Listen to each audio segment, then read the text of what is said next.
this special press conference on Operation Sindoor.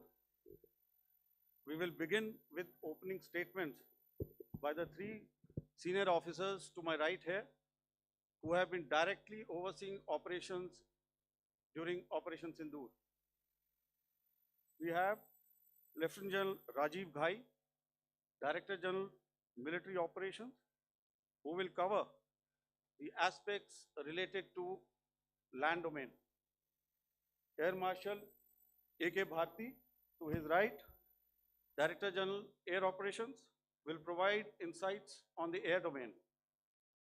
And to my right is Vice Admiral A.N. Pramod, Director General Naval Operations, who will cover aspects on maritime domain. Following their briefings, we will move on to the question answer session. I now request the DGMO to commence the opening brief. Thank you, Sandeep. A very good evening to all of you, ladies and gentlemen. You are all by now familiar with the brutality and the dastardly manner in which 26 innocent lives were prematurely terminated at Pahalgam on the 22nd of April. When you combine those horrific scenes and the pain of the families that the nation witnessed with numerous other recent terrorist strikes on our armed forces and defenseless civilians, we knew that the time had arrived to make another compelling statement of our resolve as a nation. Operation Sindoor was conceptualized with a clear military aim to punish the perpetrators and planners of terror and to destroy their terror infrastructure. What I do not state here, of course, is the often stated determination of India and its intolerance to terror. It set into motion a very diligent and microscopic scarring of the terror landscape across the borders and the identification of terror camps and training sites. The locations that emerged were numerous, but as we deliberated more, we realized that some of these terror hubs were now bereft of any presence and had preemptively been vacated, fearing retribution from us. There was also a term of reference and our own binding, self-imposed restriction to target only terrorists and thus prevent collateral damage. There were 9 camps that you are now all familiar with, which were confirmed by our various intelligence agencies to be inhabited.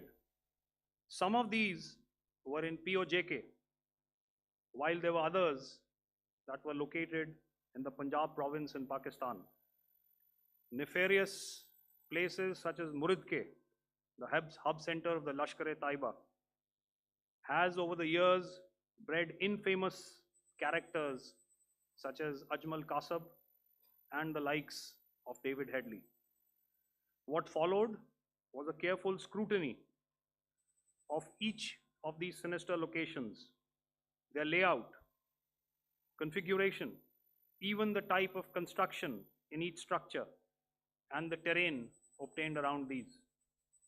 This was with an obvious intent to deduce and identify the exact vector that was required for their neutralization, as also the eyes in the sky that we would send up to ensure that we brought back evidence that we had indeed targeted what we set out to.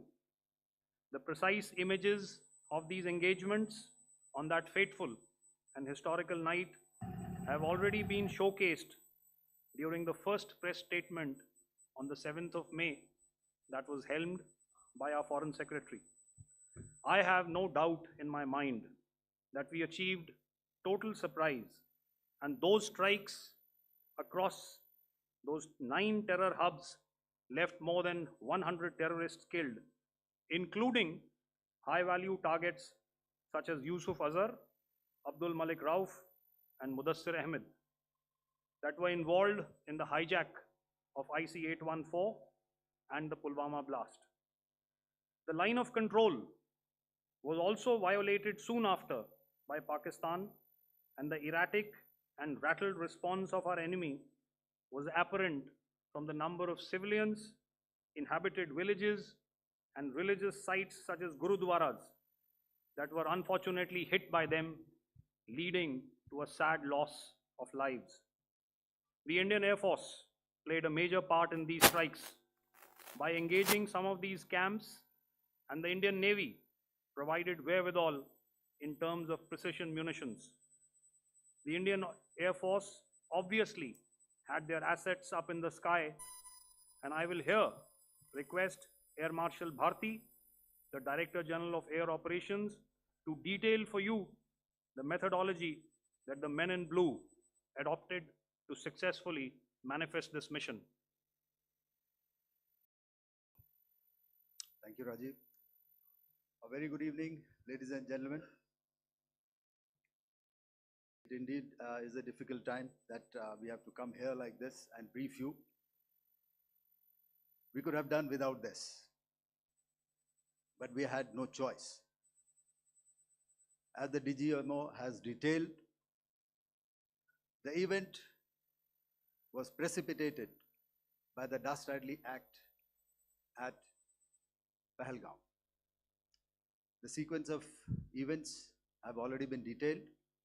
We carefully selected the targets, and out of the 9 selected targets, the target systems that were given to the Indian Air Force were the notorious training camps at Bhavalpur and Muridke, these being further from the international boundary.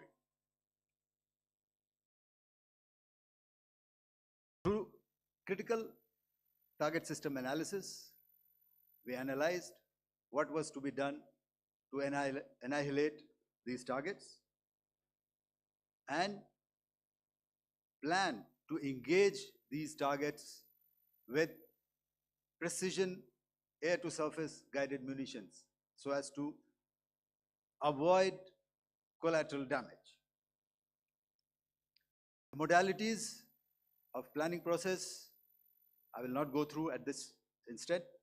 However, what I would like to show you is the results that we achieved through our targeted airstrikes. Could I have the second slide, please?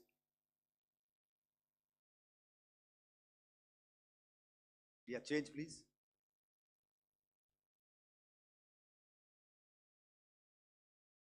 Okay.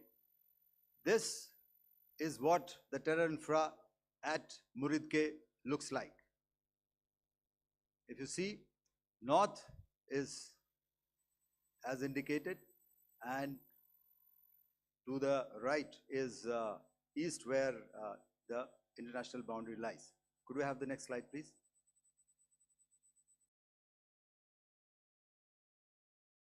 Orientating. Just go back one slide. Okay. Please have a look at this red building, the series of buildings out here, and this empty ground. Next.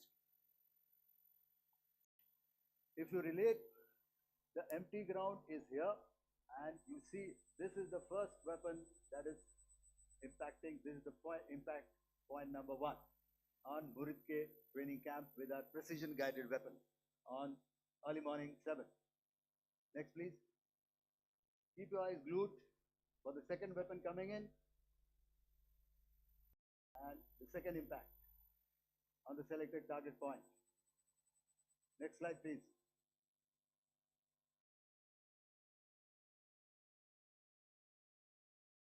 Third weapon, third impact. Continue. And fourth weapon, fourth impact. So through these targeted and precision targeting, we addressed the target at Muridke, which was the turning infrastructure. Can you hear me? All right. Okay, I'll come closer to the mic. Now we go to the next target, which is the Bhavalpur training camp. Next slide, please.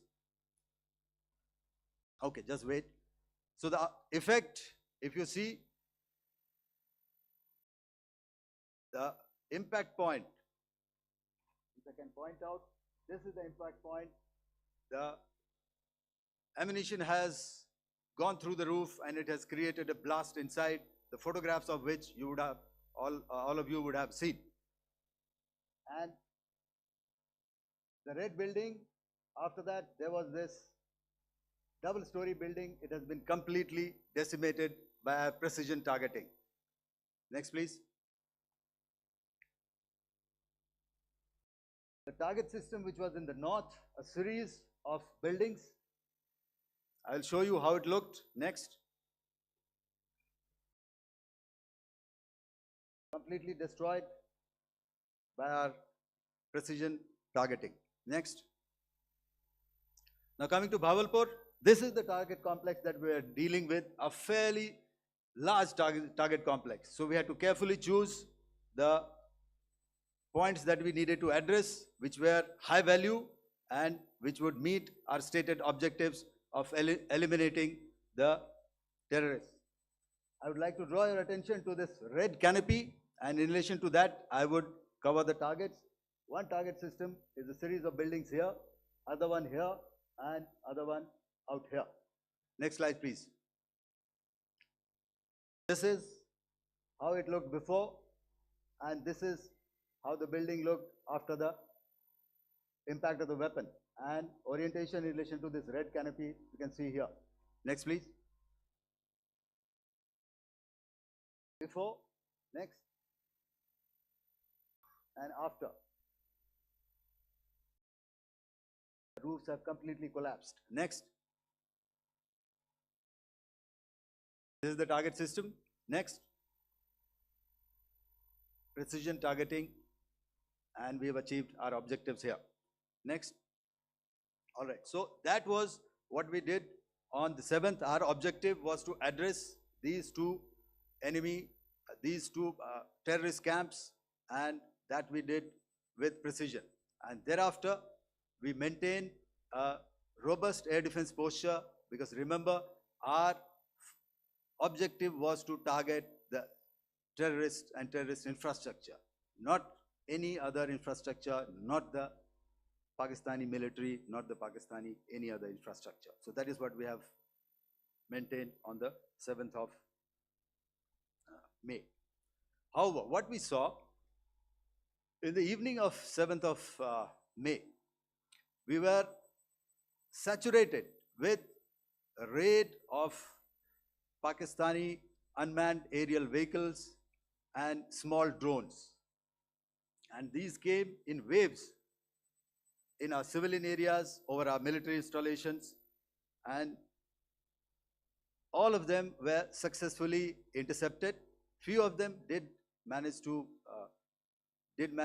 land. However, there was not much damage that they did. And we have our robust counter-US hard kill and soft kill systems which did the job. However, the difference here was that we had targeted the terrorists. The adversary now has targeted our civilians and the military infrastructure. So it had to be responded to. So in a quick and calibrated response, that very night, we struck their radar installations at Lahore and close to Gujranwala, the LYT installation, to indicate to him that we are ready, yet we do not want to escalate. Our fight was with the terrorists and not with the Pakistani military establishment. Thank you.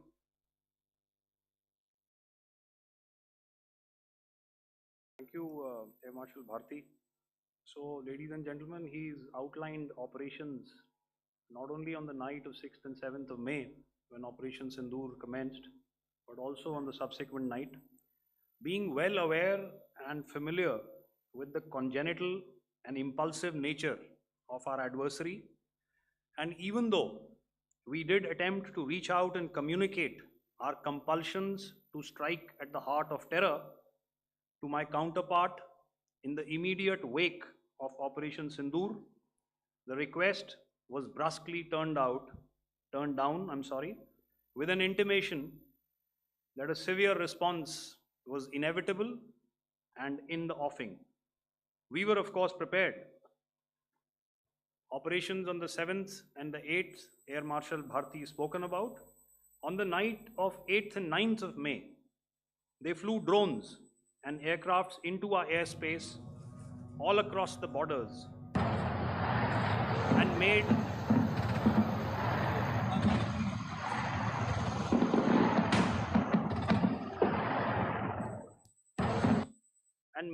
largely unsuccessful attempts to target numerous military infrastructure.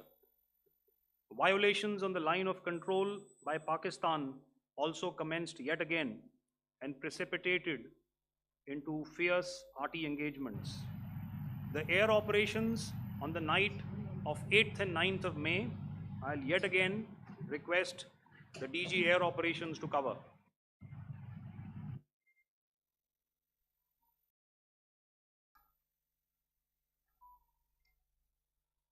So I just covered what happened on the night of 7th and 8th. What we found that on the night of 8th and 9th, starting as early as 22:30 hours, our cities had a mass raid of drones, unmanned aerial vehicles, UCAVs, starting right from Srinagar, going down right up to Nalia. It was a mass raid in waves and it was relentless. However, we were prepared and our air defense preparedness ensured that there is no damage on ground or to any of the intended targets that the enemy might have planned for. The difference between 7th night and 8th night was that on 7th night, he sent in his Jihad class of UAVs. However, these UAVs can go some distance, they are armed. However, on the 8th, less numbers of armed UCAVs were there or UAVs were there, and more numbers of quadcopters, maybe for surveillance or just for harassment of civilians. This continued till midnight. Our air defense preparedness ensured that there was no damage on the ground, either to the military installations or to the civilians. However, the enemy had yet again shown that he wanted to up the ante and he wanted a fight, and we were up to the task. In a measured and calibrated response, we once again targeted his military installations, which included his SAM sites at Malirkant. This also included his surveillance radar sites at Lahore and close to Gujranwala. These were suitably addressed, and thereafter his drone attacks continued even till morning, which we countered, and during the daytime there was some respite. Here I would like to bring out another aspect. What we found was that while the drone attacks were being launched from somewhere close to Lahore, enemy had allowed his civilian aircraft to also continue to fly out of Lahore. Not only his own aircraft, but international passenger aircraft, which is quite insensitive, and we had to exercise extreme caution, even at the cost of some tactical disadvantage, to ensure that there is no damage to any of the civilian aircraft. And this was also brought out in our press briefing during the day. So I will now hand over to my colleague to cover the events of 9th onwards. On land, we also undertook certain measures such as deployment of air defense and electronic warfare assets to establish an integrated grid with the Indian Air Force, and I have seen and heard some of you wax eloquent about the benefits of such an architecture when it comes to negating and combating air intrusions. We also carried out deployment to include movement of our forces in the land, sea, and air domains. The night of the 9th and the 10th of May saw similar intrusions by drones and aircrafts, and this time there was a concerted effort to target airfields and some very, very important logistic installations, albeit yet again unsuccessful and denied gallantly and efficiently, I must say, by the integrated Indian Air Force and Indian Army Air Defense. We further strengthened our deployment and also initiated some pressure points to send a very clear and unambiguous message to the other side to desist from any misadventures on land. Some of the airfields and dumps saw repeated attacks in waves from the air. All were thwarted. The Pakistan Army has reported to have lost approximately 35 to 40 personnel in artillery and small arms firing on the line of control between the 7th and the 10th of May. What the other side had probably also not reckoned with was the speedy and precise turnaround and hit back by the Indian Air Force. And I will yet again ask Air Marshal Bharti to speak about these significant and game-changing strikes. I will thereafter request Vice Admiral Pramod, my colleague and Director General of Naval Operations, to tell us about some very telling naval maneuvers in the Arabian Sea that exerted pressure on the night of 9th and 10th of May. Over to you, sir. Commencing about 2000 hours, that is 8 p.m. local time, on 8th of May, several Pakistani unmanned aerial systems, drones, combat vehicles attacked multiple IF bases. These included Jammu, Udhampur, Pathankot, Amritsar, Bhatinda, Nal, Dalhousie, Thois, Jaisalmer, Uttarlai, Falodi, Nalia. These were almost simultaneous and they came in waves. All our AD guns and other systems were waiting for them. All these waves were neutralized by our trained crew using the air defense systems that they have, and also some of them were utilized using our legacy systems like Pechoras and IF Summer, which we have recently acquired. And some were neutralized by the Garud snipers. There was no damage on ground from these incursions and these mass raids, if I could call them, from the Pakistani side.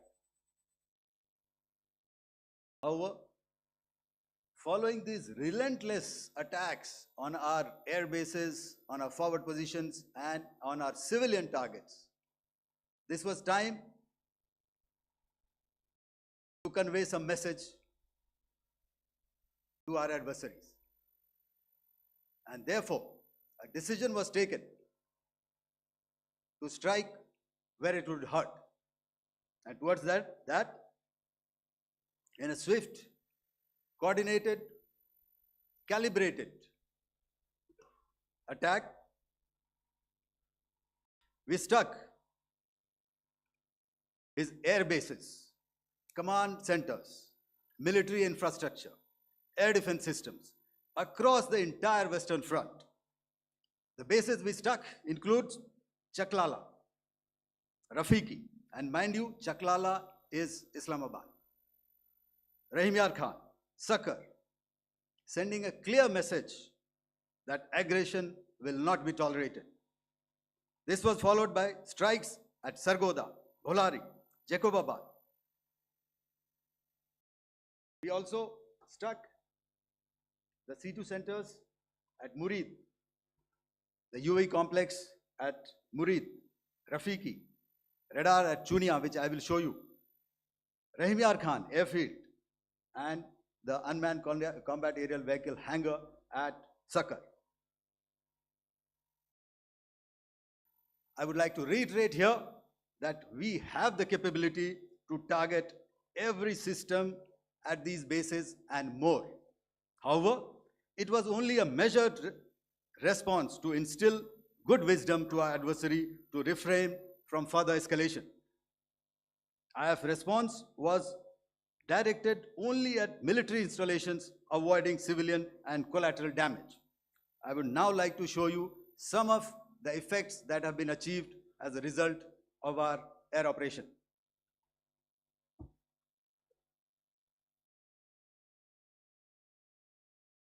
Here is the Pasroor air defense system. If you could see, zoomed up view. This is the radar mounted on a high tower. And after the strike,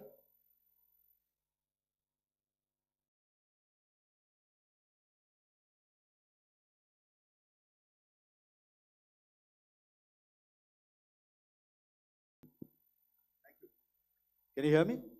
Yeah, thank you. And after the strike, this is what has happened. This radar has been taken out, completely burnt. Next slide, please. The Chunia air defense radar, which was taken out on 7th and 8th. This is the radar site. A blown up photograph, once again, on a tower. Not very clear, but what you see very clearly is the after effect after we have stuck. The radar head has been completely decapitated. Next slide, please. Arifwala air defense radar. In this complex, you see how it looked before, blown up image, and after really blown up. Next. Coming to Sargodha airfield. Remember, this is one of their important airfields wherein they have a lot of assets, F-16s, other assets which they keep getting, training institutes. And we have stuck this airfield. It is not, if you zoom in here, then one impact point here on the runway and second impact point of our weapon, precision weapon on the runway. And if you see, this blown up, repairing going on. Same here. Next. Rahim Yar Khan. This is the area we have stuck.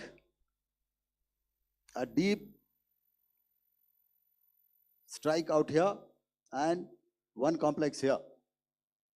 So this is how it looked before, and same. You see a big crater, another crater here, and this complex after strike neutralized. Next. Chaklala airfield, Noor Khan, once again a major air base, a lot of their logistic assets out here. This was the chosen complex that we intended to strike and convey a message. Next slide, please. This is how it looked before, and this is how it looked after our strike. Next. Sakar. We chose the radar site at Sakar. This is the radar site. And after it was struck, this is the aftermath, completely burnt out. Next, please. Aircraft shelter.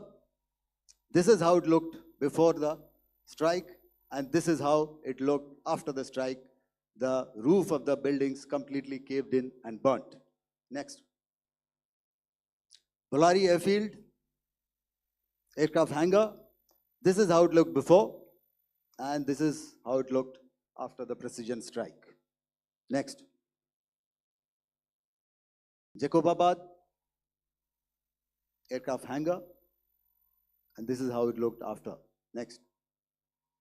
So what I'm trying to convey here, ladies and gentlemen, is to start with, our fight was neither with the Pakistani military nor with anybody else. who's there on the other side. Our fight was with the terrorists. We neutralized the terrorists that we selected to be neutralized, and thereafter, we only maintained the air defense posture. However, we were relentlessly pounded by waves after waves, night after night, by his UCAVs, by his drones, and by his other unmanned aerial systems. And that left us with no choice but to retaliate, and yet our retaliation was calibrated, it was graduated, and it was proportionate. Thank you.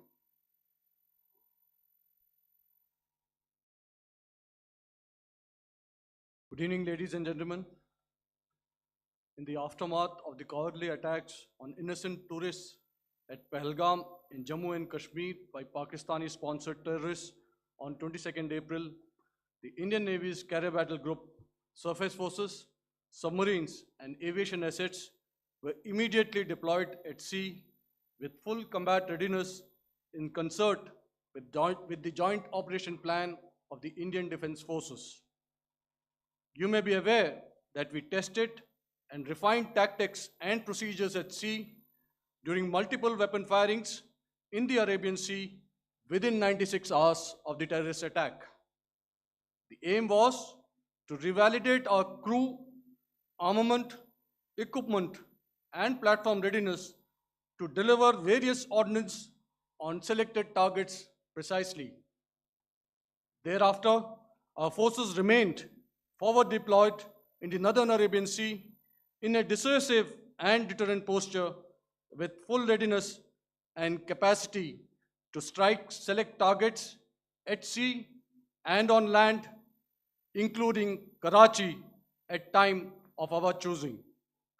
The forward deployment of the Indian Navy compelled Pakistani naval and air units to be in a defensive posture, mostly inside harbors or very close to the coast, which we monitored continuously.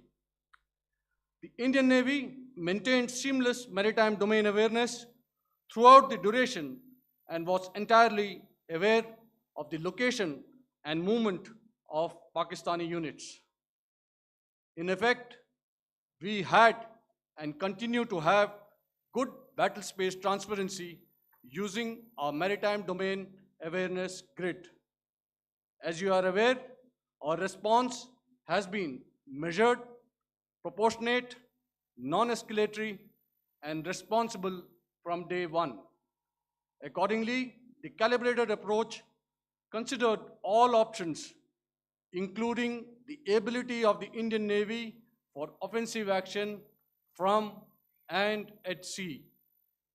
As part of this escalation control mechanism, the application of force by the Navy was planned in a synchronized manner in coordination with the Army and Air Force, the highlight being teams from the three services working closely in an integrated manner. Along with the kinetic actions by the Indian Army and Indian Air Force, the overwhelming operational edge of Indian Navy at sea contributed towards Pakistan's urgent request for a ceasefire yesterday. As we speak, Indian Navy remains deployed at sea in a credible deterrent posture to respond decisively to any inimical action by Pakistan or Pakistan-based terrorists. Thank you. Samno Varna, Jai Hind. Now I'll hand over to Director General Military Operations for further proceedings. Ladies and gentlemen, on the 10th of May, in the morning, even as we were getting into a huddle to wargame the events of the previous night, a routine exercise, I received a message on hotline from my counterpart in Pakistan seeking my willingness to communicate. Since our initial aim was to strike at terror camps, and all our actions in the subsequent days were in response to the intrusions and violations by the Pakistan Air Force and its army, it was decided that I would indeed speak with my counterpart. You are already aware, I've seen it being covered on national television, that my communication with the Pak DGMO was conducted at 15:35 hours yesterday and resulted in cessation of cross-border firing and air intrusions by either side with effect from 1700 hours 10th of May, after he proposed that we cease hostilities. We also decided to further speak on the 12th of May, that's tomorrow, at 1200 hours, to discuss the modalities that would enable the longevity of this understanding. However, disappointingly, and must I add, expectedly, it took only a couple of hours for the Pakistan Army to violate these arrangements by cross-border and across the line of control firing, followed by drone intrusions across the expanse of the Western Front through last night and in the early hours of the morning today. These violations were responded to robustly and dealt with as they must be.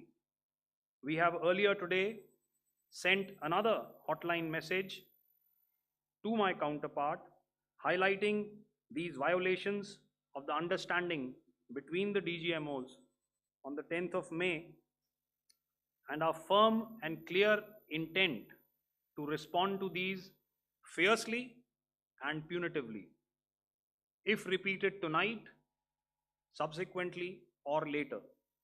In this regard, I must inform all of you that the Chief of Army Staff has earlier today conducted a security review and has granted full authority to our Army commanders for counter actions in the kinetic domain in case of any violation by Pakistan.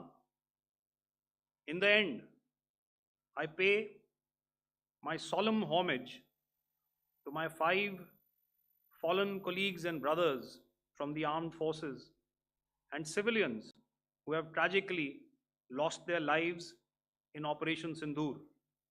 Our hearts go out to the bereaved families, and we express our solidarity to them in this lifetime and beyond, at this grave juncture in their lives. Their sacrifices shall always be remembered and spoken of in glowing terms by a grateful nation. We have thus far, ladies and gentlemen, exercised, and my colleague Pramod highlighted this, immense restraint, and our actions have been focused, measured, and non-escalatory. However, any threat to the sovereignty, territorial integrity, and safety of our citizens will be met with decisive force. Jai Hind. Okay, ladies and gentlemen, we are now open for questions.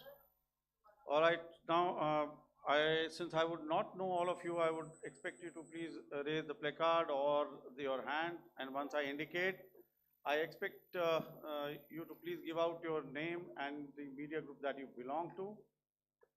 Keep your questions short so that we can take as many questions as possible. Also, ladies and gentlemen, kindly bear in mind that confidential aspects may not be answered by the 3 DGMOs. Right. I've got a lot of hands there. Let me start from the left. Left foot always in front when we start marching. So here we have to the left, okay. Yeah, 238.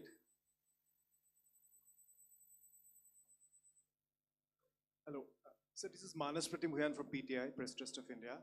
So the understanding that was reached yesterday on stopping the military operations and actions, was it for just 3 days? And what would be the cost escalation if there is violation of this understanding by the Pakistani side? And my subsequent question would be that we have a kind of ceasefire agreement with Pakistan that was finalized in 2003. So will there be some kind of similarities in frameworks between the two kind of understandings, 2003 ceasefire agreement and the current understanding on stopping military operations. And again, what are the cost that will be incurring on Pakistan if Pakistan again resorts to this kind of terrorist activities, because we have made it very clear that the cost will be very high. So I would like to have your thoughts on it. Okay, so I'll answer the latter part of the question first. I also want to add that while the initial ceasefire agreement, as you correctly pointed out, is of the 2003 vintage, but I must remind you that in 2021, in the month of February, and this was then when the crisis in eastern Ladakh was also on, the two DGMOs had spoken and arrived at a ceasefire understanding that lasted right up until this unfortunate attack at Pahalgam. Once our Foreign Secretary had announced the decisions of the CCS in the immediate wake of that attack, he had announced certain measures, and then of course Pakistan had in turn made its own announcements. Since then, there have been certain violations of this ceasefire understanding, and of course after the 7th of May, like I pointed out during my statement, that there have been numerous violations on the line of control especially, and of course along the international boundary by the Pakistan Army and the Pakistan Air Force. This understanding that we spoke about yesterday, no, it was not for 3 days. It was first to stop aggressive and hostile activities immediately, let that order and direction settle down for about 36 hours, and thereafter discuss modalities, like I said, to ensure its longevity. That is tomorrow on the 12th of May. But unfortunately, we had a violation starting at approximately 1900 hours last night, and we've sent a communique, like I said, to the Pakistan Military Operations Directorate, and we will await what happens tonight. All right. The cost escalation, I'll leave it to your best imagination. I've already said that the response will be fierce and punitive. Now, the right foot forward. Yeah.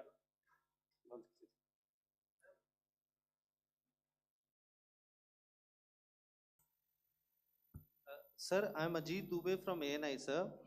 Sir, my question is that you talked about the loss of lives to the Pakistan army, that was around 35 to 40 kills secured by the Indian army.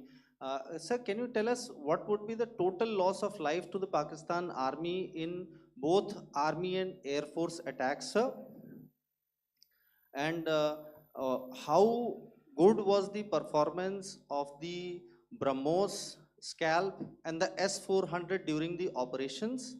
And sir, since we have sir, just one line. No multiple questions, please. Sir, all right. and since sir, we have achieved such a spectacular, we have made good achievements in this entire operation. Can we say that we have emerged victorious, or we have a big upper hand over the Pakistanis in this entire conflict? Thank you very much, sir. So I'll answer the question about the loss of lives on the other side. Of course, there are various means to ascertain that number. There is information from various agencies that come in. There are, of course, on the line of control, other ways to find out as to what has been the effect of what you are doing there in ceasefire violations. So therefore, I mentioned 35 to 40 on the line of control, and please remember that once Operation Sindoor was launched, the responses of the Pakistan Army were also on Indian Army or the Indian Armed Forces infrastructure. Let me put it that way. So that's why I did not cover casualties of the Pakistan army, at least in the initial phases of battle, because those were not our targets. Our targets were terror oriented. And of course, later, once they launched air intrusions and air operations on our infrastructure, we've used heavier weapons, and of course, there would have been casualties, but those are still being assessed. The effects of the weapons that you mentioned, I will request Air Marshal Bharti to apprise all of you about those. Good evening, Mr. Ajit. How are you? Ajit, okay, you're meeting after some time. I never mentioned about any of the weapons that we used. Okay. What I was saying, that I never mentioned of any of the weapons, the caliber that we used. All right, so we'll leave it at that. Those are matters of operational details which I would not like to go into. But suffice to say that whatever methods and whatever means we have chosen, it had the desired effects on the enemy targets. How many casualties? How many injuries? Well, to start with, our aim was not to inflict casualties, but in case there have been, it is for them to count. Our job is to hit the target, not to count the body bags. And the last part of your question, I wonder if you read out the tweet on ADGPI at midnight once we'd done what we had to in Operation Sindoor. And that's credit to my friend here on the left. Justice has been served, Ajit. That is all that I will say. Ajit, I'll request you to, refrain putting words into his mouth. All right. Yeah, I'll come back to the left. 147. Sorry, 47. No, 47. Did I see it here or? Yeah. Good evening, gentlemen. Sorry, 147. I saw it there. Sorry. Yeah. Since I've already said 147. Start, please. Hi, sir. Good evening. This is Shivam Patel from Reuters News Agency. Thank you for giving me the opportunity. My question, sir, is how many military targets did Indian Armed Forces strike in Pakistan in response to the attacks from Pakistan? How were these targets selected? And how many troop casualties have been there in total on both sides, if you give details? Thank you. I'm sorry, where are you? I haven't spotted his. His to the right. Okay. Can you just repeat that for me, please? Sure, sir. So my name is Shivam Patel. I'm from Reuters News Agency. My question is, how many military targets in total did the Indian Armed Forces strike in Pakistan in response to the attack from Pakistan? How were these targets selected? And how many troop casualties have been there on both sides, if you can?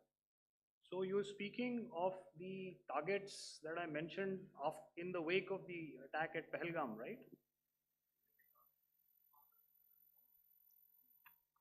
Yeah, I think it's amply clear to everybody here that the Pakistan army has not crossed the international boundary, neither in the plain sector nor on the line of control. So the intrusions have been in the air. There have been certain attempts on the line of control when ceasefire violations have been on to try and infiltrate and carry out and perpetrate activities that we are all very well familiar with.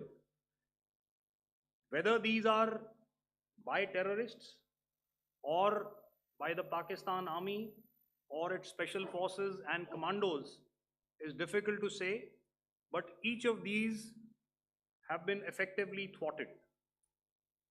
So therefore, as far as engagements of military targets on the other side is concerned, I thought Air Marshal Bharti covered those very well and in detail, and he also mentioned as to how they went about targeting those. I think those images were very clear and very, very graphic in telling us as to what we needed to hit. And you'll remember right at the outset I said that we even went into what was the construction in each of these locations and therefore decided on the vector that had to be utilized.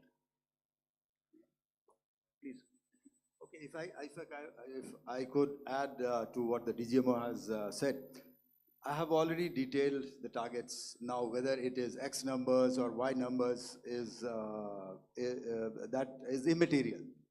And what damage have we inflicted? You have seen. What are the casualties on the other side? As I said, that is for them to count.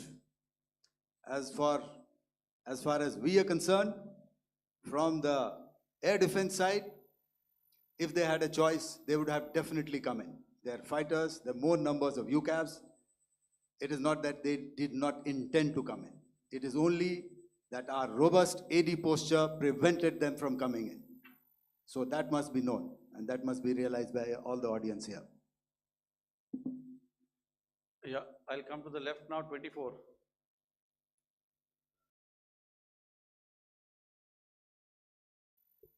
Good evening, sir. This is Anvesh Rath from Z.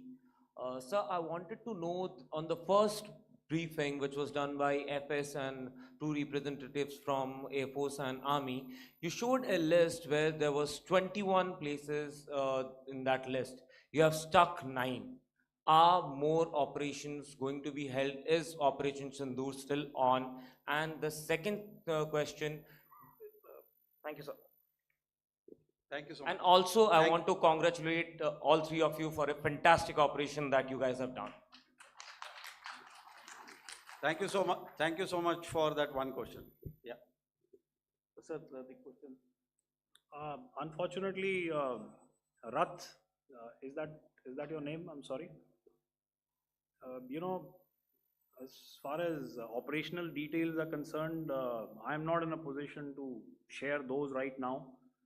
But I think I'll take a cue from Pramod. You know, he said towards the end that the Indian Navy is still in a posture that is deterrent. And I have already made it very clear towards the end of what I said that it's only a couple of hours ago that the Chief of Army Staff has carried out a security review, and he's authorized our Army commanders to deal with violations of any kind from across the borders in a manner that they deem fit. So again, to reiterate, the response will be fierce and it will be punitive.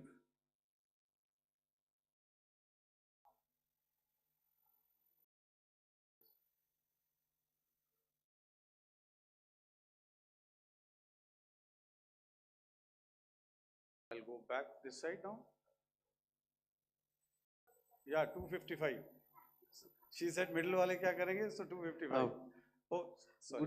Good evening, sir. Yeah, 255. I'm Shailesh from National Defense. Please allow me, first of all, to pay my gratitude for protecting us Indians. Thank you very much. Sir, since the enemy has been talking about taking down our aerial platforms,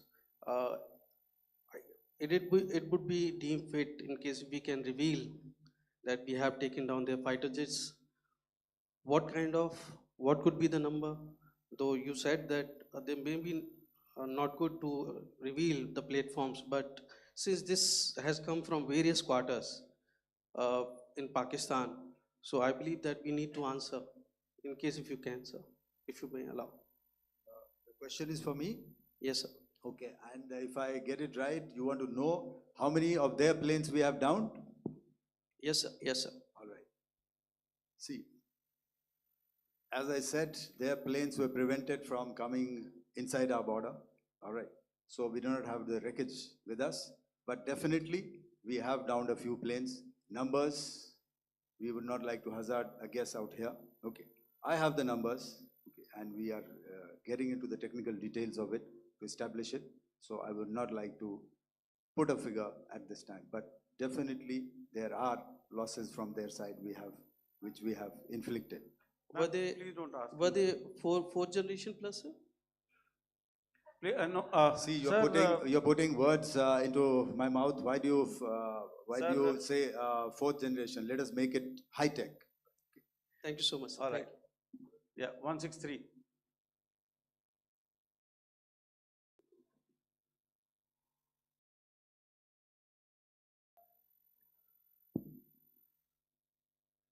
sir मैं मंजीत नेगी हूँ आज तक से। मेरा सवाल ये है कि इस पूरे ऑपरेशन में जो आतंकी ठिकानों को निशाना बनाया गया, क्या नंबर्स कुछ बता सकते हैं कितने आतंकी मारे गए? कुछ नाम सरकार मतलब कुछ नाम मीडिया में आए भी हैं जो बड़े उसके मास्टरमाइंड थे। और एक सवाल जो आज एयरफोर्स ने भी एक ट्वीट किया कि ऑपरेशन सिंदूर अभी जारी है और सरकार की तरफ से भी कहा गया। और पिछली बार जब विदेश मंत्रालय की प्रेस कॉन्फ्रेंस पहली हुई थी उसमें वो लिस्ट दिखाई गई थी कि 21 टेरर कैंप आइडेंटिफाई किए गए हैं। तो क्या जो बाकी बचे हुए टेरर कैंप है उन पर भी कार्रवाई होगी? और एक नंबर अगर आप बता पाएं कितने टेररिस्ट मारे गए? Manjeet ji, 3 questions. The third one has just been asked here before. So 21 this thing. So I'll request the first to be answered so that we have more number of people who can ask. Manjeet, जब मैंने statement दिया तो मैंने शुरू में ही कहा कि जैसे ही ऑपरेशन सिंदूर कॉन्सेप्चुअलाइज हुआ तो हमारा जो पीछे की कार्रवाई होती है स्पेड वर्क और टारगेट्स को आइडेंटिफाई और एनालाइज करने की कार्रवाई शुरू हो गई थी। मैंने जब स्टेटमेंट दिया तो मैंने बताया कि बहुत सारे थे, हमने 21 दिखाए होंगे और भी हैं, लेकिन वो लिस्ट फिल्टर करते करते 21 तक पहुंची। अब क्या आगे एंगेज किए जाएंगे? अगर ज़रूरत पड़ेगी तो ज़रूर एंगेज किए जाएंगे, लेकिन मैंने बताया कि इस समय जो इंट एजेंसीज ने हमें बताया कि फलाने कैंप में प्रेजेंस है, हमने उनको एंगेज किया। कुछ नाम मैंने लिए, कुछ नाम अभी पुख्ता किए जा रहे हैं। मैंने आपको बताया कि जो इंट एजेंसीज ने अभी तक असेसमेंट किया है उसमें उन्होंने कहा है कि तकरीबन 100 से ज़्यादा मारे गए हैं। और एक आज आपने तस्वीर भी देखी कि काफ़ी प्रोमिनेंट जो फ्यूनरल था, काफ़ी प्रोमिनेंट एक जो हस्ती हैं वो ऑर्गेनाइज कर रहे थे, और उस फ्यूनरल में और कौन कौन लोग अटेंड कर रहे थे वो तो आपने देखा ही। तो आप लोग सब समझदार हैं और मुझे ये कहने की ज़रूरत नहीं है कि इन लोगों को कहाँ से सपोर्ट मिल रहा है। अगर नहीं मिल रहा होता तो ऑपरेशन सिंदूर नहीं होता, तो उसी की वजह से है ये ऑपरेशन। तो मेरे ख्याल से मैंने आपके सारे सवालों का जवाब दे दिया। Ma'am, sir, next is from 17. Sir, मेरा नाम अंजू निर्वाण है, TV9 भारतवर्ष से। सर, मेरा सवाल ये है कि ऑपरेशन सिंदूर में हमारी जो इंडियन नेवी है उसके बारे में सर थोड़ा सा बताएं कि किस तरह की उसकी भूमिका रही, क्योंकि हमने इस दौरान सर देखा कि बहुत सारी स्पेकुलेशन भी रही और ये बोला गया कि कराची तक हमारी नेवी ने ऑपरेशन किया है। तो सर इस पे थोड़ी सी क्लैरिटी चाहिए। और सर हमने कौन कौन से फाइटर एयरक्राफ्ट डाउन किए हैं, अगर उसका भी थोड़ा सा क्लैरिटी मिल जाए तो अच्छा रहेगा। तो मैं आपका पहले सवाल का जवाब दूंगा। I will make few sentences and leave it for your imagination.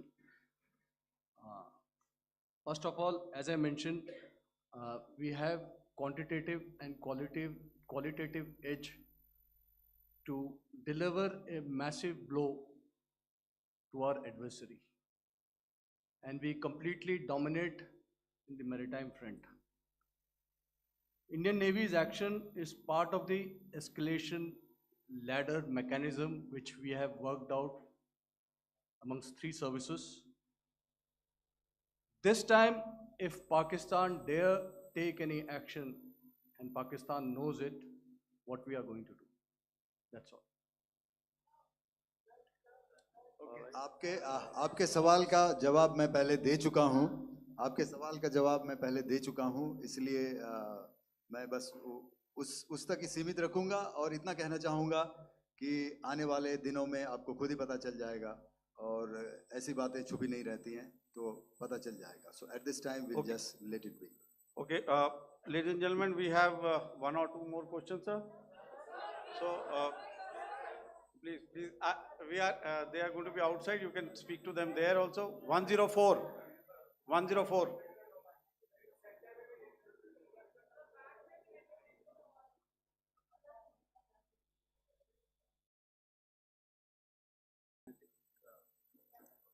Yeah, ask. Sir, Dinaka with the Hindu newspaper. Are you surprised that you got this question? No, sir. Mr. Look. Sir, can you give a number of assets we lost, because there's been a lot of speculation going on, international media writing a lot of things about our platforms, including Rafales. I mean, Pakistan claiming that Rafale has been downed, etc. Can you put that question to rest and clarify on that? I guess that question is for me. All right, I'm happy that you've asked this question. You know, we are in a combat scenario, and losses are a part of combat. The question that you must ask us, okay, and indeed that we must ask ourselves, you inclusive, is have we achieved our objectives? Have we achieved our objective of decimating that terrorist camp? And the answer is a thumping yes. And the results are for the whole world to see. As for the details, what could have been, how many numbers, which platform did we lose? You know, at this time, I would not like to comment on that, because we are still in a combat situation. And if I comment on anything, it will only be advantage adversary. So we don't want to give him any advantage at this stage. All I can say is that we have achieved our objectives that we selected, and all our pilots are back home. Thank you. Okay, hold, please don't, please be civil here. So we'll have 220 now. Hello sir, this is Anita Chaudhary sir from Swadesh newspaper. मेरा सवाल है, क्योंकि ये हमारे जो पहले जो action रहा वो आतंकवाद के खिलाफ रहा, तो आतंकवाद में अजहर मसूद की तरफ से एक बयान जारी किया गया था जिसमें उन्होंने कहा कि हम इसका बदला लेंगे और जाल जाल रुलाएंगे। तो क्या अगला, अगर खुदा न खास्ता अगला टेरर अटैक किसी भी तरह का होता है, तो क्या उसे एक्ट ऑफ वॉर में हमारी तरफ से लिया जाएगा और उसका क्या माकूल जवाब दिया जा सकता है? मेरा इसमें सिर्फ एक ही जवाब है आपके लिए कि हमने अपनी कार्रवाई करी। हमने उसके बाद मैंने अपने स्टेटमेंट में भी बताया कि ये कम्युनिकेट करने की कोशिश करी कि हमने इस तरीके से ये जो स्ट्राइक्स हैं वो क्यों की। लेकिन जो हमारा एडवर्सरी है उसने जैसे मुनासिब समझा वो कार्रवाई करी। तो आपने देखा कि ये जो एक्टिविटीज़ चल रही हैं 3-4 दिन से, ये कोई वॉर से कम नहीं है। नॉर्मल सर्कमस्टांसेस में एक दूसरे देश की एयर फोर्सेस हवा में नहीं उड़ती हैं और एक दूसरे के ऊपर स्ट्राइक्स नहीं करती हैं। हर रात इंट्रूजन्स नहीं होते हैं। लाइन ऑफ कंट्रोल पर सीज फायर वायोलेशंस, आपके एक साथी ने सवाल पूछा था शुरू में, एक सीज फायर अंडरस्टैंडिंग था, वो भी जा चुका है। उस सीज फायर अंडरस्टैंडिंग के जाते जो फायरिंग हो रही है लाइन ऑफ कंट्रोल में, उसमें घुसपैठ की कोशिश हो रही है। आमतौर पर ये घुसपैठ लाइन ऑफ कंट्रोल में टेररिस्ट करते हैं, लेकिन हमें इंफॉर्मेशन है कि हो सकता है ये पाकिस्तान आर्मी की टोलियां भी हों जो हमारे पोस्ट के ऊपर खामी पहुंचाने की कोशिश कर रही हैं। तो ये सारी एक्टिविटीज़ तो वॉर में शामिल हैं। तो ये कहना मुश्किल है कि आगे क्या होगा, वो स्पेक्यूलेटिव जोन में आ जाता है और मैं स्पेक्यूलेट नहीं करना चाहता हूँ। हर एक सिचुएशन अलग होती है और उससे एक तरीके से डील किया जाता है। मैं एक सवाल इसका मैं जवाब देना चाहता हूँ, एक मिनट। जो मिलिट्री होता है, our main job is to prevent war and maintain peace and stability. So it is not that our response is a graded response. That means अगर किसी ने किया तो उसको graded उसमें किया, जैसे terrorist action हुआ तो what we did is a terrorist action and then we destroyed all the terrorist camps. उसके बाद आपने देखा कि उनने थोड़ा सा कोशिश किया तो हमारे एयरफोर्स एंड आर्मी ने क्या किया, तो मिलिट्री टारगेट्स हैं उनके ऊपर थोड़ा। So our aim is to maintain peace and tell our adversary that you do this and the response will be bloody. Okay, now as per the, please, we'll have 166 and 25, and after that no more, please. Sir, Sir, this side. Ladies Excuse and me, sir. gentlemen, please Sir. maintain, Sir, I'll this request side, you to sir. please be quiet. Gen Ghai? No. This side, sir. We have only two Sir, questions it's- left, 166. Yeah, please start. So I'm Rahul Singh from Hindustan Times, sir. So you were totally on top of the game in the kind of losses you've inflicted on the enemy. I mean, we saw the slides and everything. So it kind of comes across that you were batting it 99 and you decided to declare your innings. What are your thoughts on that, sir? And do you think, are you weighing the option of the Pakistan army using this time, buying this time of the so-called ceasefire, or the understanding? And you talked about how they could not be trusted. So buying time to kind of build up their war reserves, getting stuff from their friends like Turkey or China, are we considering that possibility, sir? Look, see, the call came from the Pakistani side to speak about cessation of hostilities. What pauses mean during such conflicts is known to everybody. You know, I don't want to go into the pros and cons of how preparation for war is made. You know, that is a process in itself. But I think my senior colleague here, the DG Air Operations, spoke, or he alluded at least, you know, to what this operation was precisely and specifically meant for.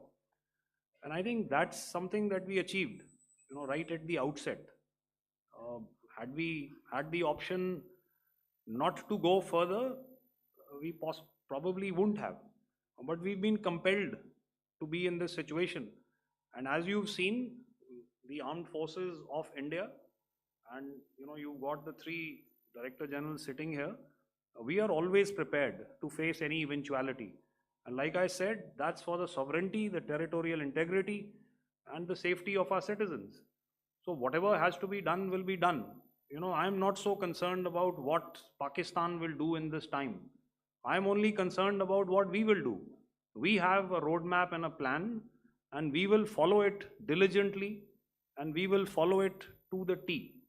You know, that's the contention that I want to make here today. Ma'am, please.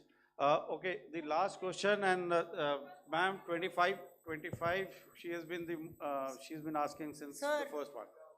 Sir, I'm Nandita.